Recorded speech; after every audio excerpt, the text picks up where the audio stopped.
Good morning, everyone. It's Joker, and today we are back with another slime video. And because my original video was going to be way too long, this is the second part of the Beatdown Battle EX2 difficulty, where we use Himmel as the leader of multiple different teams.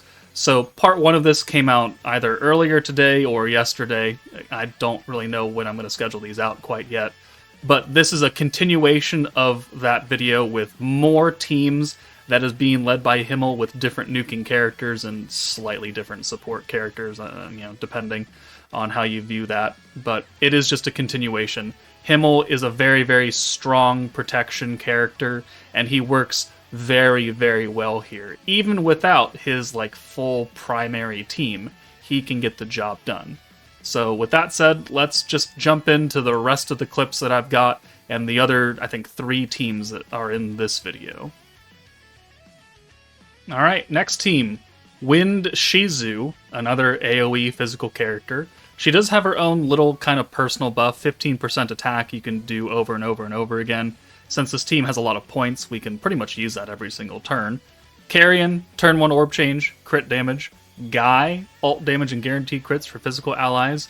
Wind Trainee to alt rush Shizu, because we're not going to bring an alt swapping character. We're going to be able to alt rush and also give Shizu a small 25% wind buff. Not the biggest thing, but sure, anything helps. And then Tempest Elite Benimaru for the physical buff, with technically alt resistance down that we're going to let fall off. Alright, so turn 1, instead of having Fount of Wisdom Rimuru convert, we're going to have Carrion convert. Either way, it works. But if we're going to bring Carrion, we need someone to actually give crit rate to people, which is why Guy is here, alongside his ability to give an alt buff. So he's doing double duty. So here, Shizu, alright, cool. Next turn, got a good hand. Even though it's not a lot of Shizu orbs, at least it's 3 oranges. We can make that work. So let's begin the alt rush. So the attack buff, the alt rush from Trainee is, I think, 35% alt gauge for your highest attacking character, and because we're going to constantly raise our attack with Shizu, she's going to have the highest attack. But it's important that we continue to stack with Shizu's buff, because it's so very small, 15%, you're going to want that a lot of times. So pretty much every single turn you should be attempting to use that skill, because it's not like this team is poor on points or anything. And it's also not like we're using a whole bunch of skills in between every turn, right? This isn't a traditional blue stacking team where we're using 16 different converts and we're down to 0 points after that. That's not what this team is about. So, I also don't really give a crap about anybody else's ult. Trainee, yeah, technically she is an AoE win character as well. She's magic. She's not an attack kind of character. She's not getting any of the attack buff. She's not going to get guaranteed crits.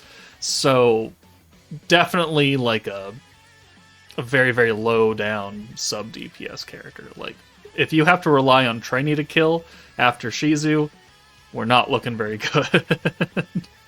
But we do want to bring in Shizu because, again, I want to use those attack buffs and I want to continue to alt rush her, since I can't really leave her up front at all. Sending 5 oranges, I mean, that worked for the Soka team at the first clip, but this team, I don't really want to do that. So, attack buff, boom, alt rush, boom, cool, get out of here. We can send these 5, so I guess there's not really anything holding us back from doing that. Technically, we did it anyways. But let's go ahead and just get this. So this hand, not really what we're looking for. Not exactly the best hand. He's going to convert 3. Cool. A lot of Trainee orbs. So we can take you out for Carrion.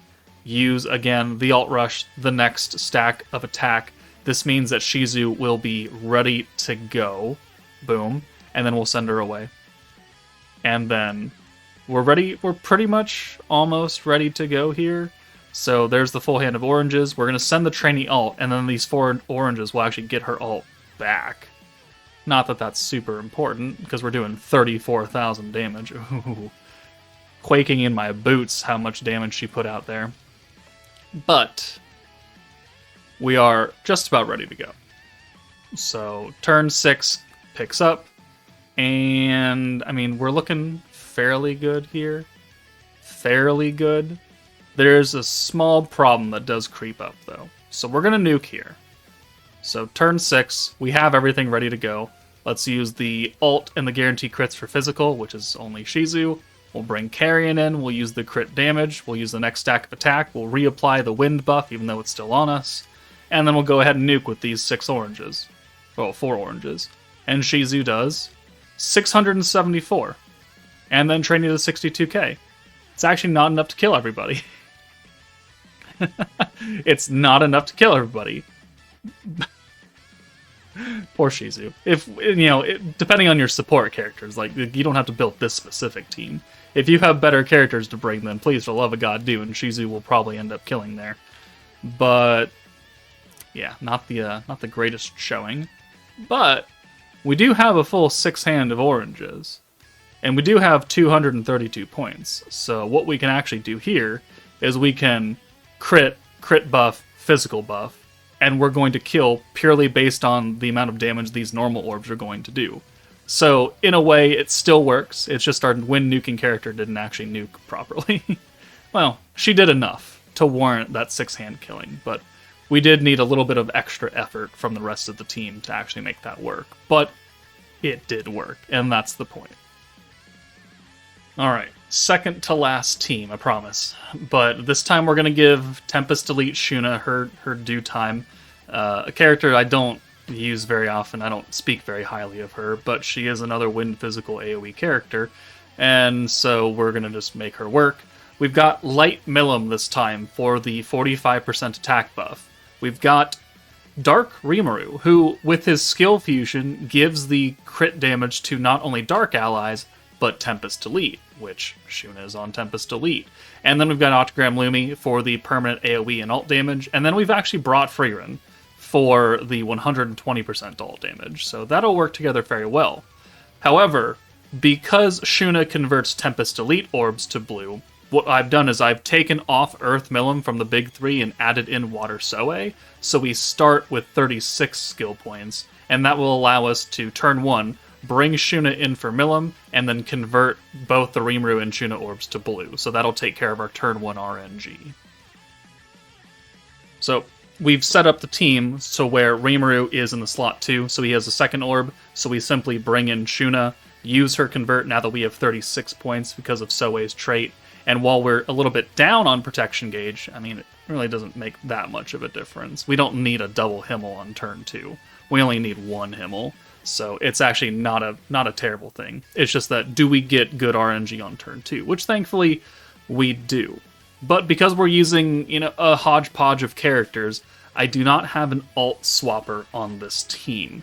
So in order to get the EX alt for Shuna, we're going to have to sacrifice a few turns, which is not the worst thing in the world. I do want to get an alt with Dark Rimuru as well, because he's going to be able to benefit off of all of the different buffs alongside the crit damage, because, he's also Tempest Elite and Dark, so he's going to get that crit damage and crit rate. So here, we're going to get, I believe, the Shuna ult, because we've used the AoE buff with Lumi, which, when skill fused, gives every orb a 50% gauge increase for ults, so it makes getting ults pretty easy when you get orbs for the character you want. But here, we have 1. Wonderful. So we're just going to burn out these orbs, and we'll just do this very, very slowly. But at least we're going to make back all the points, and we need to use all 3 stacks of Lumi AoE and 4 stacks of the alt buff, which, because we're going to have a lot of points, it's not that big of a deal. And we don't really have to use anything leading up to that. So here, oh yeah, look, another 1 orb of Shuna. Excellent. But at least we'll get the Rimuru ult, so that's also kind of important. So, and we don't need an EX ult for him yet. Eventually he'll get an EX upgrade, and then we will need an EX ult for him. But until we get to that point, he is just an old 5-star character. But then we just need 1 more, and we don't get it. We get a lot of Lumi orbs. But this allows us to use the final stack of Lumi's alt buff. The AoE buff is capped out. Rimuru and Shuna have the full 30%, so Rimuru can just fuck off. And now we can just send these orbs, and then turn 6, we're going to have that 1 Shuna orb come in, and that'll at least get her the EX ult. And then on turn 7, then we can go ahead and nuke. So, Boom. Okay, yep, thank you for the cheeky counters. Oh, double counter right there. All right. And yeah, so we can send the Lumi ult, because I don't really care about that either. She's... I mean, she would get the crit damage, because she is dark, technically. So, I mean, we could. We could triple ult here with Lumi, Shuna, and Rimuru. I mean, there's nothing wrong with that. But we're going to send the ult anyways, so... Maybe it was actually better to save that ult with Lumi. Oh well. It is what it is. I mean, she also has all the buffs from herself, because, you know, she's the one doing them. But now, turn 7 kicks over. Boom. And now we can do the ult buff and the synergy buff with Frieren. If we synergy, we're going to do less damage technically, so it's not a super huge deal if you hit it or not. But we'll bring in Dark Rimuru. We'll take out Frieren for Light Milim to do the attack buff and the guaranteed crits. If you want to play this better and have all three, you know, Lumi, Rimuru, and Shuna up front for the nuke, that's certainly something you could try and do. But let's go ahead and send it. And Shuna does 500k, 700k on the other side. 210k right there. And it's not quite enough to kill on turn 7. She is literally a nut tap away from dying. But it's only her, so, you know, we're not super in danger of dying. So, I mean, I'm going to buff here for funsy onesies, but we could have just sent the 5 orbs, and we probably could have killed her. So, yeah, if you had the triple ult, that probably would have worked out a little bit better. And we did synergy, and we actually did do more damage there. So, interesting. But, hey, Shuna got the job done for the most part. Oh, sorry, we synergied on those two, and it cut our damage down. So look at that, 744 versus 500k. So that's how much the synergy nerfed us, because we have that 60 or that 30% debuff on. So you're actually very much looking to not synergy. But if we had not hit those synergies, she would have just, I think, one-shot everybody. So, the more you know. All right, and the final video, or final clip of the video, is going to be Shizu and the hero. Double hero, actually. So we've got the light masked hero as an AoE character. No one is type advantage here. In fact, we have a type disadvantage unit here in Shizu. But Shizu is going to give the 100% physical buff and the EX ult buff to the light hero. And then we have antagonist Shinsha for the 100% light ult damage. So we have 100% ult here, another 70 on the EX ult. We've brought the old Space Masked hero for her crit. Now we can't use her crit debuff because it's a buff for them, but we can definitely use it to at least help our damage out, and we also have access to the rewind. And then we have Exalted Champion Rimuru for the attack buff and the ult swap to rainbows. So because we brought Commander Shizu, she can actually convert turn 1. You know, the 2 oranges. She changes an entire hand to blues, so 2 is no big deal. So we'll do this. Boom, convert. Awesome. Go ahead and send 6 blues. We are still looking for, you know, a good hand of oranges on turn 2, so we could convert that with Himmel. Don't quite get that, though. Don't quite get it. But you know what? It's fine. So, we're going to bring Shinsha in, because she changes antagonist orbs to orange, which she is the only antagonist unit. Doesn't really matter. We'll bring her in, and we'll change one of them to orange, which makes it 3 oranges, which means that we can use Himmel to convert now. So we're getting a little bit gimmicky with that skill, but hey, it worked out. And that's what's important, is that it worked. So the light masked hero can convert an ult into a green orb, which, I mean, technically does work. Technically. You know, greens are not really what we're looking for, but we have that ability. And then we also have Exalted Champion Rimuru's ability to convert to rainbows, which is much more useful. But we're actually going to rewind here, and that will give us an extra, I think, 30% gauge increase on protection for all orbs, which will help us cycle a lot better on Himmel, which means that on the rewind, depending on what we get, we can convert with him again, and then on turn 4 we can convert still, because we are just building up a lot of it. And this worked out really well, where we have just a lot of hero orbs, 4 of them. So we're going to get her EX ult here, so we'll bring in Exalted Champion Rimuru, and now we have the hero ult, the other hero ult, and we're pretty much ready to go at that point. So the old hero, not an EX character, not going to get the EX buff, but still can get the physical buff. So Rainbow Alt Swap, we'll do the crit now and give it to the 2 heroes. The crit resistance debuff turned into a buff, so we can't nuke here. So we're going to go 1 turn later, and we'll just bring in Shinsha and Shizu for the 2 hero characters. And then we'll just send this entire hand, which with a bunch of Rainbow Orbs means that we can very easily get another stack of Himmel ready for turn 5. So this is actually a very quick team, and it can output the damage even though we're type neutral. Type neutral. And it just shows if you build a team with the correct buffs, you can pretty much do anything you want. So here, we've already used the attack buffs. We don't need to worry about Rimuru staying up front. The alt buff for Shinsha does have that 60% pierce resistance attached to it, but I mean, we're not piercing on this team unless we naturally hit it, which is possible, but if that was the case, I'd just cry. And then we'll just take Shinsha out. We're not concerned about her. But we'll use the physical buff. I can't use the orb buff from the light hero because it would just give them a buff.